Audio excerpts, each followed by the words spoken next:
Hello बच्चों, नमस्ते। मैं कुलदीप मिश्रा। आज मैं आपके लिए लेकर आया हूँ क्लास 11th का subject account topic accounting equation chapter 2.1। हम देखते हैं जब भी हम बिजनेस स्टार्ट करते हैं तो उसमें हमारे कई सारी सूचनाएं रहती हैं, जिसमें हमारे बहुत सारे मूर्त संपत्तियाँ, स्थायी संपत्तियाँ, अस्थायी संपत्तियाँ बहुत सारी रहती हैं। इसके लिए हम एक इक्वेशन बनाते हैं, समीकरण जो बनता है लेखांकन समीकरण, जिसको बोलते हैं अकाउंटिंग इक्वेशन। यह द्विपक्षीय सिद्धांत पर आधारित होता है। सीधी सी बात है कि जब अकाउंटिंग आज हम पढ़ रहे हैं वो द्विपक्षीय रहता है, डेबिट एंड क्रेडिट। इसी में जब भी हम देखेंगे तो संपत्तियों का योग सदैव पूंजी व दायित्वों के बराबर होगा, कभी ये कम या ज्यादा नहीं हो सकता है। अगर कम या ज्यादा होता है और अकाउंटिंग क्वेश्चन के क्वेश्चन हम सॉल्व कर रहे हैं तो ये पता हमें चल जाएगा कि कहीं ना कहीं हमने कोई गलती की है। अब हम देखते हैं कि जो अकाउंटिंग इक्वेशन हम सॉल्व करते हैं जब क्वेश्चन, तो वो किस किस बेस पर रहते हैं, किसके आधार पर होते हैं। जैसे transaction related to balance sheet, आर्थिक चिट्ठा से संबंधित विवरण। ये जो आपके आर्थिक चिट्ठा में जितने भी ट्रांजैक्शन जाते हैं वही सारे रहते हैं आपके, उनसे रिलेटिव आपको ट्रांजैक्शन करना रहता है। फिर आता है number second, transaction related to profit and loss account and balance sheet, लाभ हानि एवं आर्थिक चिट्ठा से संबंधित व्यवहार। ये आपका सेकेंड पार्ट हो जाएगा। फिर आपका आता है अदर ट्रांजैक्शन, जो इन दोनों में इंक्लूड नहीं होते हैं, इनमें शामिल नहीं होते हैं, वो सारे हमारे आ जाते हैं अदर ट्रांजैक्शन। इसमें आते हैं prepaid expenses, outstanding expenses and accrued, unaccrued, उपार्जित, अनपार्जित वगैरह वगैरह। ठीक है, अब हम देखेंगे सबसे पहला transaction related to balance sheet, आर्थिक चिट्ठा से संबंधित व्यवहार। अब इसमें जो व्यवहार आते हैं हम उनको आपको बताएंगे कि उनसे हमारी लायबिलिटीज एंड एसेट्स पे क्या इफेक्ट पड़ते हैं, उनका प्रभाव क्या होता है संपत्ति और दायित्वों पर। जैसे सबसे पहले फर्स्ट देखते हैं, capital invested by the owners, increase in assets and increase in capital. जब बिजनेसमैन अपना बिजनेस स्टार्ट करता है उस समय सबसे पहले जो भी वो नगद संपत्ति या माल के रूप में या किसी अदर के रूप में लगाएगा, वो सारी चीज हमारी क्या है, एक तो संपत्ति को बढ़ाती है, दूसरी हमारी कैपिटल को बढ़ा देती है। सेकंड पॉइंट आता है purchase of goods in business on credit.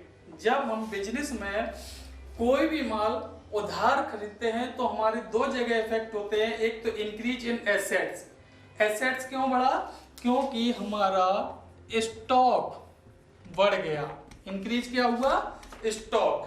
And increase in creditors means liabilities भी बढ़ गई, क्योंकि किसी से उधार हमने खरीदा है तो हमें ये देना पड़ेगा।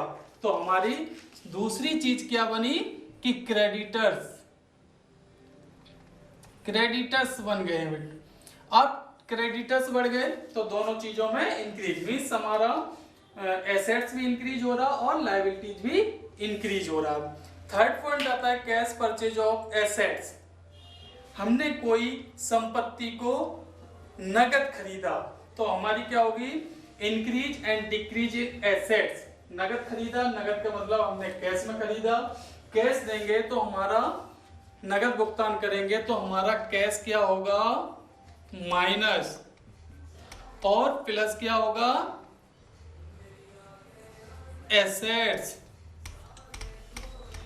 थर्ड पॉइंट आता है, फोर्थ पॉइंट आता है पेमेंट ऑफ क्रेडिटर्स, तो decrease in assets and liability. जब हम जो हमारे क्रेडिटर्स यहां पर बने थे अब हम उनका भुगतान कर रहे हैं तो भुगतान नगद में किया जाता है। नगद में जब करेंगे तो हमारी क्या होगा डिक्रीज इन एसेट्स, मीन्स हमारी संपत्ति कम होगी। संपत्ति में कम क्या होगा, कम होगा बेटा कैश, क्योंकि कैश का भुगतान कर रहे। और decrease in assets and liabilities, और उधर दूसरी साइड हमारी लायबिलिटीज भी कम होगी, और लायबिलिटीज में कम क्या होगा, हमारी क्रेडिटर्स। ओके, नेक्स्ट पॉइंट आता है withdrawal of money for personal use, तो decrease in assets and capital. जब बिजनेसमैन बिजनेस से कोई भी पैसा निकालता है पर्सनल यूज के लिए, ये उसका ड्राइंग होता है, और ये कोई भी बिजनेसमैन जब बिजनेस करता है तो उसका जो पर्सनल यूज होता है वो अलग होता है और बिजनेस अलग होता है, दोनों चीजों को अलग लेके चलता है। अब यदि उसने अपने पर्सनल यूज के लिए कोई भी पैसा या कुछ गुड्स अगर विड्रॉल करता है तो उसका हमारे दो जगह इफेक्ट आता है, decrease in assets and capital. Means अगर कैश निकाला तो आपका कैश माइनस हो जाएगा और कैपिटल भी कम हो जाएगी, मींस पूंजी भी कम हो जाएगी। कैश, नेक्स्ट पॉइंट आता है कैश परचेज ऑफ गुड्स, नगद माल खरीदा, नगद माल खरीदा तो आपका decrease and increase in assets, means assets पे दोनों ही इफेक्ट पड़ते हैं। एक तो हमारी डिक्रीज क्या हो रही है एसेट, तो डिक्रीज में क्या होगा, कैश, कैश आपका माइनस हो जाएगा। सेकंड चीज, आप नगद खरीद रहे तो प्लस होगा आपका स्टॉक, क्योंकि स्टॉक आपका बढ़ गया। नेक्स्ट पॉइंट आता है कैश सेल्स ऑफ गुड्स, इसमें आता है increase and decrease in assets. अगर हम कोई भी माल बेचते हैं तो उस समय हमारा इंक्रीज एंड डिक्रीज दोनों इफेक्ट हमारे एसेट्स पड़ेंगे। क्यों पड़ेंगे, क्योंकि जब माल बेचा तो हमारे पास कैश आया और गया क्या, स्टॉक, तो जा रहा स्टॉक तो माइनस हमारा क्या हो रहा, स्टॉक, और प्लस क्या हो रहा हमारा कैश, क्योंकि कैश हमारे पास आ रहा है। ठीक है, जब भी हम लेखांकन समीकरण अकाउंटिंग इक्वेशन बनाते हैं तो हमारे तीन तरीके के इफेक्ट आते हैं। एक तो या तो दोनों आपके एसेट से पड़ जाएंगे, या दोनों आपके लायबिलिटीज हो जाएंगे, या फिर आपका एक एसेट से पड़ेगा उधर लायबिलिटीज। इससे क्या बैलेंस बना रहता है।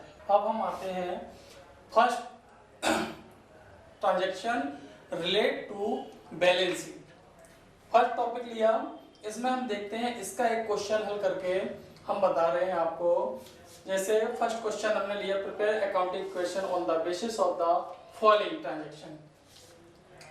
फर्स्ट ट्रांजैक्शन है Harsha started business with cash 2 lakh, goods purchase from Naman for cash 40,000, sold good to Bhanu costing 10,000 and 12,000। जो बेचा है वो 12,000 में और उसकी जो कॉस्टिंग है वो 10,000।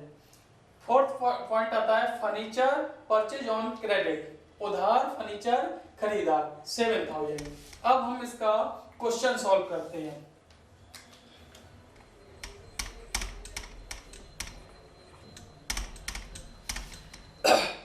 अकाउंटिंग इक्वेशन हम ऊपर हेडिंग डालेंगे। अब हम बनाते हैं इसका प्रोफार्मा। प्रोफार्मा में सबसे पहले नंबरिंग रहेगा, ट्रांजैक्शन, इधर आपका आएगा जो फॉर्मूला है assets equal to capital plus liabilities, means assets के equal to capital plus liabilities होना ही चाहिए। अगर ये कहीं पर भी गलत होते हैं तो ये कहीं ना कहीं हमारा वहीं से क्वेश्चन गलत हो गया। अब हम आगे देखते हैं। अब हम क्वेश्चन को देख के बनाते हैं इसकी पूरी इक्वेशन। जैसे Harsha started business with cash, तो कैश लगाया तो कैश में क्या आया, कैश बढ़ा, इधर आपकी कैपिटल बढ़ गई तो कैश लिखा, फिर कैपिटल लिख लिया। सेकंड पॉइंट आता है goods purchase from Naman for cash, means cash गया और हमारे पास आया क्या, स्टॉक, मींस स्टॉक को बढ़ा लिया। इसके बाद sold goods to Bhanu costing, means हमने भानु को माल बेचा, तो माल बेचा तो हमारे क्या बढ़ेंगे, हमने उधार माल बेचा तो हमारे डेटर्स बढ़ गए और हमारा स्टॉक क्या होगा, कम हो जाएगा।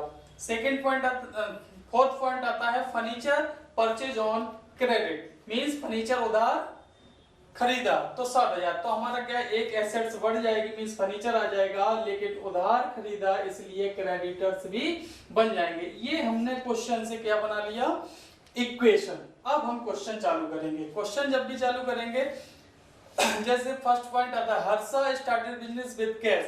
कैश के साथ हर्षा ने अपना बिजनेस स्टार्ट किया, तो सबसे पहले हमने कैश में लिख दिया 2 लाख, आपका 2 लाख आ गया।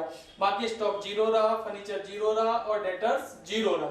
लेकिन दूसरी तरफ कैपिटल आपका 2 लाख हो गया और क्रेडिटर्स जीरो। अब हम देखेंगे 2 lakh and 2 lakh. Second point आता है, goods purchase from Naman for cash. नगद माल, नमन से नगद माल खरीदा, तो goods purchase from Naman for cash. इसमें आता है आपने नमन से 40,000 रुपए का माल खरीदा, नगद खरीदा, इसलिए कैश आपका माइनस हो जाएगा इतने से, और प्लस होगा आपका स्टॉक, क्योंकि स्टॉक आया और कैश गया। बाकी चीज आप देखेंगे, फर्नीचर जीरो रहा, डेटर्स जीरो रहे। इधर आपका कुछ भी नहीं हुआ, क्योंकि दोनों इफेक्ट यही हो गए, माइनस 40,000 और प्लस 40,000, जीरो हो गया। आपका कैपिटल जीरो है और क्रेडिटर्स जीरो। अब यहाँ पे आपकी बनेगी न्यू इक्वेशन। न्यू इक्वेशन हम देखेंगे, इसी को प्लस माइनस जो दिया है वही करेंगे। 2 लाख माइनस 40,000, 40,000 आपका 160 एंड प्लस हुआ स्टॉक हमारा 40,000, 40,000 आ गया। फर्नीचर में कुछ भी नहीं हुआ, जीरो। डेटर्स में कुछ भी नहीं हुआ, जीरो। इधर हमारा कैपिटल 2 लाख आ गया और क्रेडिटर्स कुछ भी नहीं, जीरो।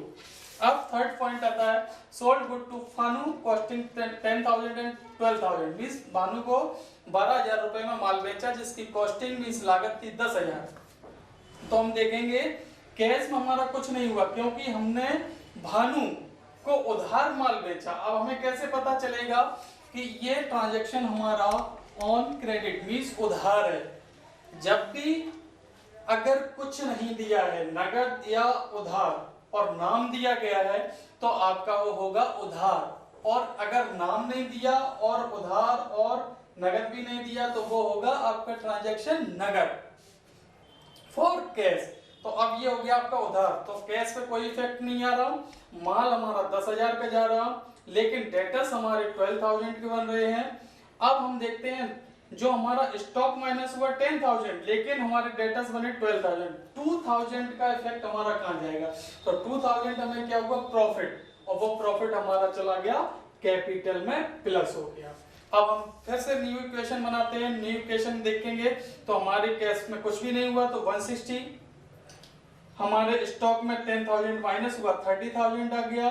हमारा फर्नीचर कुछ भी नहीं हुआ, हमारे न्यू डेटर्स बन गए 12,000। इसके बाद हमारा 2,000 प्लस हुआ कैपिटल में, तो कैपिटल हो गई 2,02,000 एंड क्रेडिटर्स कुछ भी नहीं। नेक्स्ट पॉइंट आता है, furniture purchase on credit, means उधार फर्नीचर खरीदा, उधार खरीदा, कैश पे कुछ भी नहीं होगा, आपके स्टॉक पे कुछ भी नहीं होगा, क्योंकि फर्नीचर आ रहा, स्टॉक अलग होता है और एसेट्स अलग होता है। तो ये एसेट्स हमारा क्या है, फर्नीचर, तो फर्नीचर हमारा 7,000 प्लस हो गया, डेटर्स पे कुछ भी नहीं हुआ, इधर कैपिटल कुछ भी नहीं हुआ, उधार खरीदा था, तो क्या बने, लेनदार, मींस वो हमारे लेनदार हो गए, उन्हें हमें पैसा भुगतान करना पड़ेगा 7,000, तो हमारे यहाँ क्या बन गए, क्रेडिटर्स। अब हम फिर से इसकी न्यू इक्वेशन बनाएंगे। न्यू इक्वेशन बनेगी तो आपका देखो, कैश में कुछ नहीं हुआ 160, स्टॉक में कुछ भी नहीं हुआ 30,000, फर्नीचर आपका 7,000 प्लस हो गया, डेटर्स में कुछ भी नहीं हुआ तो 12,000 आ गया। इधर आपका कैपिटल में कुछ भी नहीं हुआ, 2,02,000 हो गया, और आपका क्रेडिटर्स न्यू क्रिएट हो गए 7,000। अब हम इसी को, ये जो लास्ट इक्वेशन होगी यही हमारा आंसर होगा। अब हम आंसर को मिला सकते हैं। अगर हमारे पास बुक में आंसर नहीं है तो हम फॉर्मूला बेस पे इसको देख सकते हैं कि यही आंसर सही है। कैसे पता चलेगा कि हमारा सही है, हम इधर दोनों साइड के टोटल करेंगे, टोटल में हम देखेंगे अगर दोनों इक्वल आते हैं तो हमारा आंसर बिल्कुल सही है। 160 प्लस 30,000 190 7,000 190,000 197,000 एंड 12,000, तो हमारा हो गया 2,09,000। इधर देखेंगे 2,02,000 प्लस 7,000 तो हमारा हो गया 2,09,000। मीन्स हमारा आंसर सही है। क्वेश्चन जो हमने बनाया वो 100% सही। जय हिंद, जय भारत। हमारा वीडियो आज यहीं पर समाप्त होता है।